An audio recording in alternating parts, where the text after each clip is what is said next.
Welcome to this short presentation called Understanding Resilience. My name is Miffy Hode and I'm one of the Development Officers with Mental Health Ireland.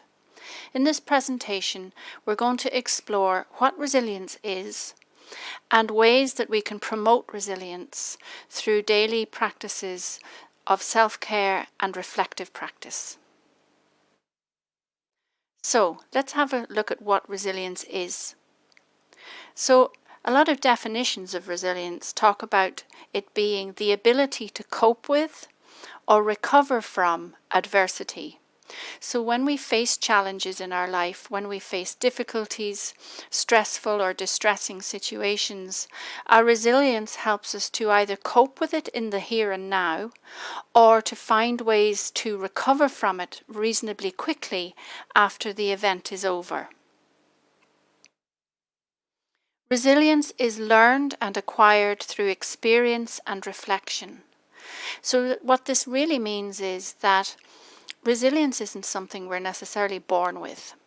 And resilience is something that we develop through our experience. So as we were growing up, maybe when we were a toddler, we may have experienced disappointment and thought it was the end of the world, but realizing through experience that actually disappointment isn't the end of the world helps you to develop some form of resilience, to be able to cope with disappointment, for example. But that happens through reflection and through remembering that last disappointment where you actually survived it, and so it's a learning process. So by reflecting on our experiences, we can acquire resilience. Resilience is also about drawing on resources from within us and from other sources. So the resources, for example, that might be within us might be our mindset, or our ability to keep ourselves motivated, or our ability to practice self-care. Or being able to practice some form of self-talk or positive affirmation that helps us through a situation, and having some level of understanding and past experience to draw on. That is our inner resources. External resources are like talking to other people, maybe reading a book about a subject, informing yourself, getting educated. It might be getting support from other people or from other places. And that support could be emotional support, it could be financial support, or it could be just looking at how other people do things and then drawing on that experience. So there's lots of ways that you can draw on resources either internally or externally from ourselves. I like to think of resilience as being to the mind what the immune system is to our body. So it's the first line of defense against becoming unwell. So if your immune system is strong and you come into contact with an infection or a cold or something, you're much more likely to be able to fend off that cough or cold or whatever it happens to be, if you have a good, strong immune system already. And it's exactly the same with your mind. If you have good resilience, then you're much better able to fight off the effects, if you like, of the incoming effects of life. It needs nurturing to remain effective. So like that, your immune system in your body doesn't stay strong unless you eat well and drink enough and get enough sleep and do all those things that help to restore your body, in order to keep your immune system well and have the right balance of vitamins and minerals and all of those things.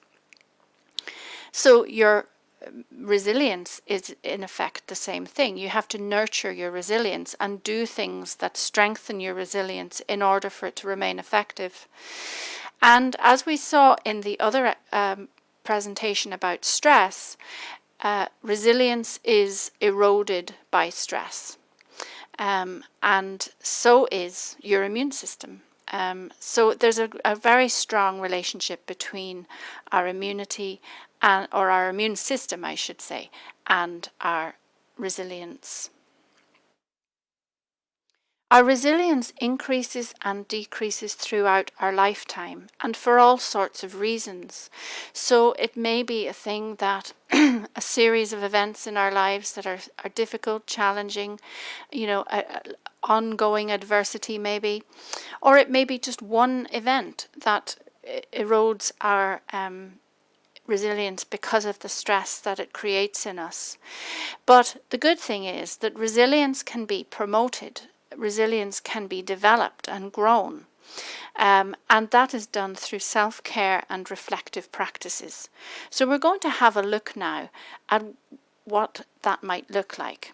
And we're going to have a look at a practice about reflecting for resilience.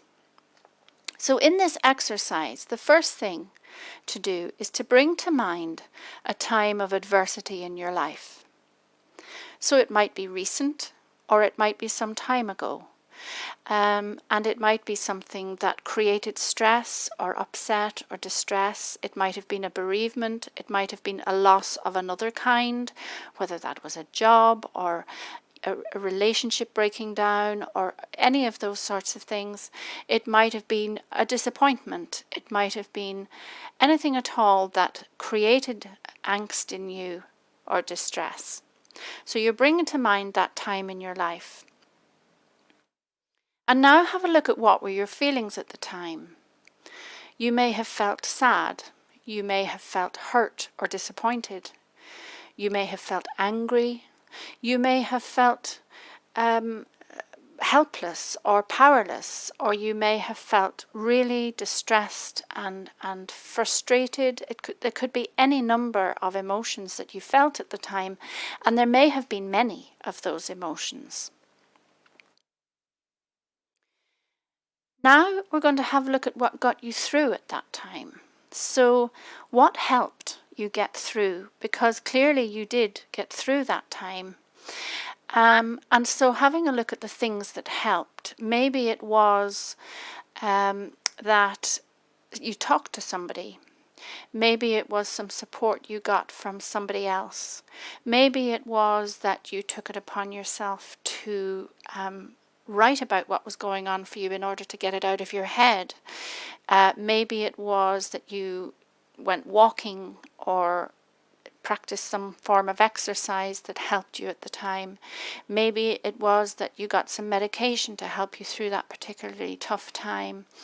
There could be any number of things that helped you get through at the time, but for you it is to just identify what it was that got you through that time. And now, looking back at that event, at that time in your life that was difficult and challenging and all the things you had to do to get through it, what would you do differently now? Is there anything you would do differently now? What do you know now that you didn't know then? And if it was to happen again, how might you approach that situation now? And if a friend was going through that situation, what advice might you give them? And so this reflective practice helps us to look back to see how far we've come. This isn't about ruminating on the past. It's not about dwelling on the past in a negative way or reliving the past. It's about stepping back and having a look at what helped, what worked, and what you know now that you didn't know then. So it's reflective rather than ruminating. So we look back to see how far we've come, and this helps us then in moving forward. So that's one reflective practice that you can do that supports and promotes resilience. So let's have a look now at other ways of promoting resilience. Mindfulness-based self-compassion is a way of being mindful of how we treat ourselves. So one of the actions that you can do in terms of promoting resilience through this mindfulness-based self-compassion is to be kind to yourself. Very often we're our own worst critics and we can be quite hard on ourselves. So being kind to ourselves matters, and what we say to ourselves matters. And sometimes our inner voice, our inner critic, or how we talk to ourselves might be quite harsh, sometimes even cruel. And if you think about some of the things you might say to yourself sometimes, if somebody else were to say those things to you, you might be deeply hurt.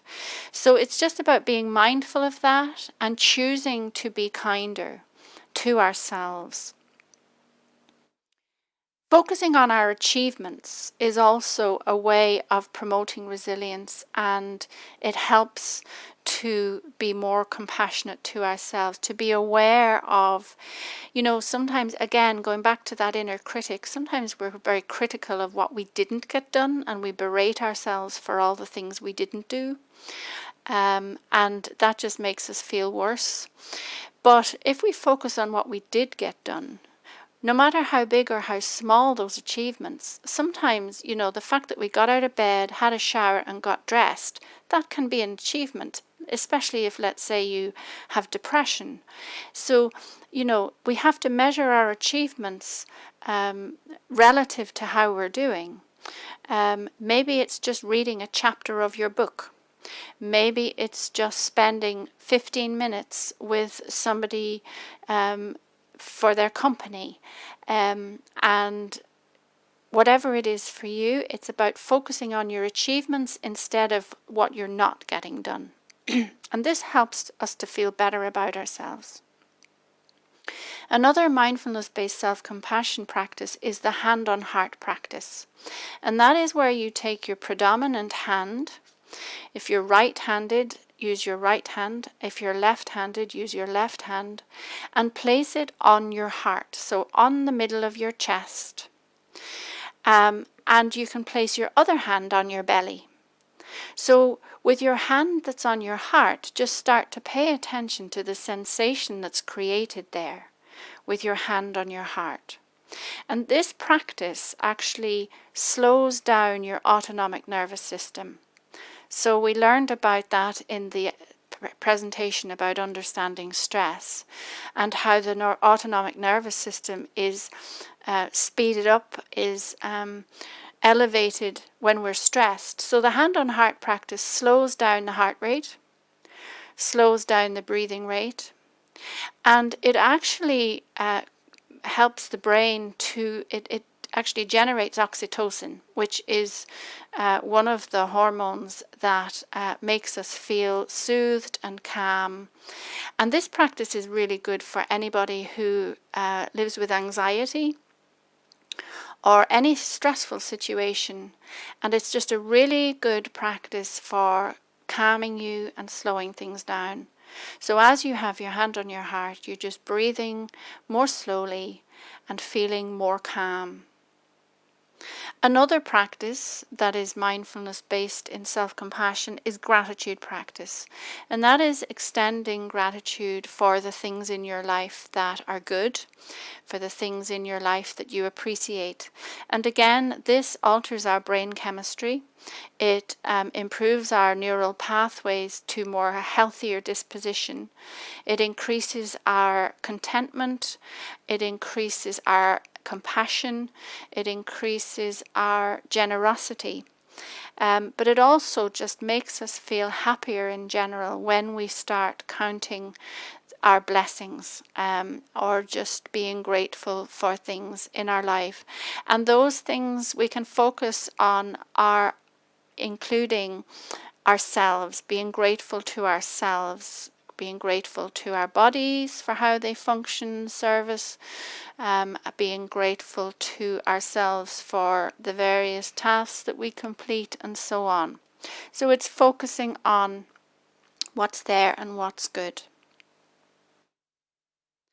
Other ways of promoting resilience are practices that involve reflection. So journaling is a way of reflecting on how we're doing, and it can be done in a narrative style, it can be done in bullet points, it can be done in a list, whatever works for you. But a daily reflective journal is a good way of keeping ourselves mindful and aware of our progress and how we're doing. Having daily schedules can be really useful because they help us to keep on track. They help us with planning. So if you have a to-do list, as you get the tasks done, you can tick them off, and that gives you a sense of accomplishment, which helps to soothe and calm you, and helps you feel better about yourself. And the more you do that, the more you build on those feelings of accomplishment and so on. And then you can review your plans.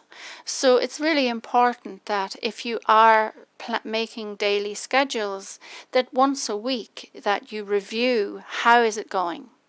So how did it go this week? What worked, what didn't work, and so on. And if you need to adjust your plans, then do. So, it might be changing the time that you do a particular task that's on your plan, and so on.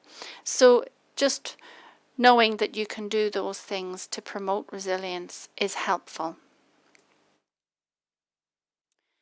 It's important to reduce our stress because resilience is eroded by stress.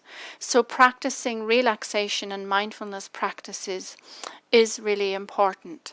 In the other presentation about understanding mindfulness, be going into more detail about the types of mindfulness practices that can help support you.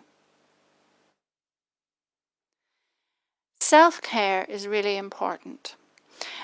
And going back to that analogy I used at the start about our resilience being to the mind what our immune system is to our body, then self-care is really important in terms of maintaining our resilience and our immune system, because our mind and our body work in tandem anyway. So if you can create yourself a daily maintenance plan, and that daily maintenance plan might look like get up in the morning and brush my teeth, have a shower, put on my clothes and have my breakfast. Those might be on it. There might be included some exercise, and you can be very detailed in your daily maintenance plan in having a time and a schedule for everything, and depending on where you're at and what your needs are. Or it can be just a more loose thing that at some point during the day you will exercise, at some point during the day you will have a healthy meal, and so on and so forth. But some people like to make a very clear schedule around their daily maintenance plan, especially anybody who is struggling with depression or with anxiety or any other kind of mental health challenge. It can be really useful to have a very clear and step-by-step daily maintenance plan of things that you have to do every day to stay well and to keep yourself well.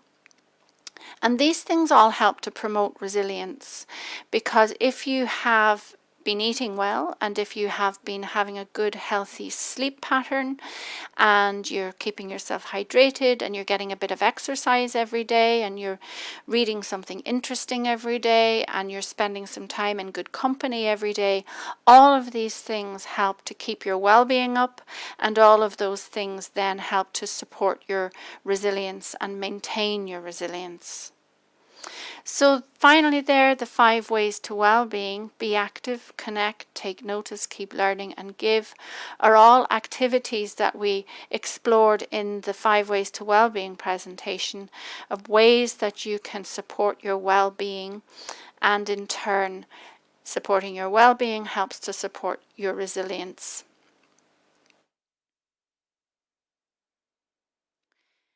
Thich Nhat Hanh is a mindfulness teacher and monk, and this quote from him saying that resilient trees can weather a violent storm because their roots are deep and firm. And I like to think of our roots as being what keeps us strong. So your resilience is rooted in daily self-care and reflective practices, drawing on the resources within and around you. So if you think about it, your resilience depends on you doing these things every day. So whatever self-care practices you choose for yourself, whatever reflective practices you choose for yourself, those are all things that are going to help to maintain your resilience.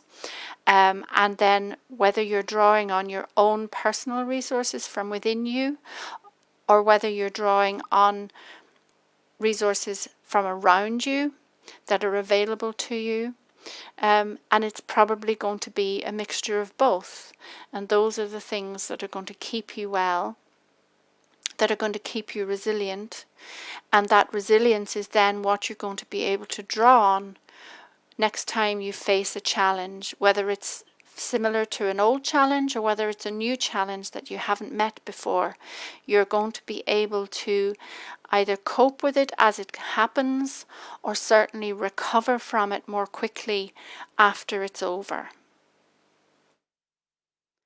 So I want to take this opportunity to thank you for your time and for listening, and I hope that you are able to take something from this presentation that will support you in your building and your promoting of resilience within yourself. So bye for now.